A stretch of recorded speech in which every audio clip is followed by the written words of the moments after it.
माननीय सदस्यगण घड़ी देख लें और 3 मिनट होते ही माइक बंद है। जिसको बोलना है वो सहमति दे, जिसको नहीं बोलना है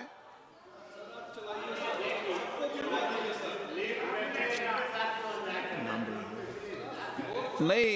माननीय अभी चले गए, उन्होंने कहा कि कितने घंटे चर्चा कराओगे, यही कहा था ना। मैंने कहा घंटों की चिंता मत करो, बैठने की चिंता करो।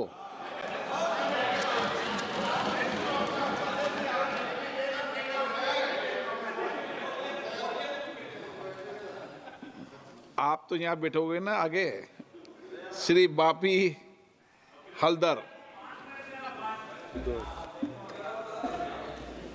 সাধারণ মানুষের মৌলিক অধিকার হরণের আরও একটি পদক্ষেপ গ্যারান্টি ফর রোজগার অ্যান্ড আজীবিকা মিশন গ্রামীণ বিল 2025 বিষয়ে বলতে দেওয়ার জন্য আমি প্রথমেই কৃতজ্ঞতা জানাই বাংলার মাননীয় মুখ্যমন্ত্রী মমতা বন্দ্যোপাধ্যায়, আমাদের প্রিয় লিডার মাননীয় সাংসদ অভিষেক বন্দ্যোপাধ্যায়কে, যিনি সাধারণ মানুষের এই প্রকল্পের হকের টাকার জন্য লড়াই করতে গিয়ে দিল্লি পুলিশের হাতে নিগৃহীত হয়েছিলেন। আমাদের মহিলা সাংসদরাও সেদিনকে নিগৃহীত হয়েছিলেন।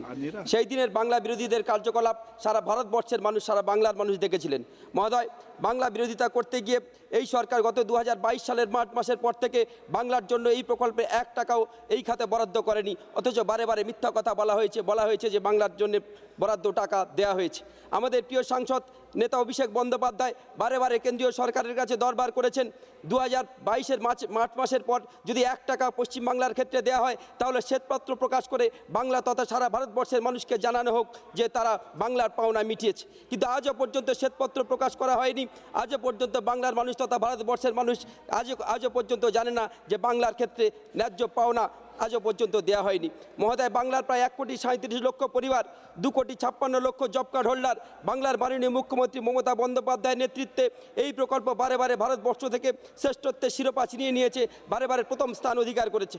কিন্তু এই সরকার বাংলা বিরোধিতা করতে গিয়ে বাংলার সাধারণ মানুষের হাতে না মারতে পেরে ভাতে মারার চক্রান্ত করছে।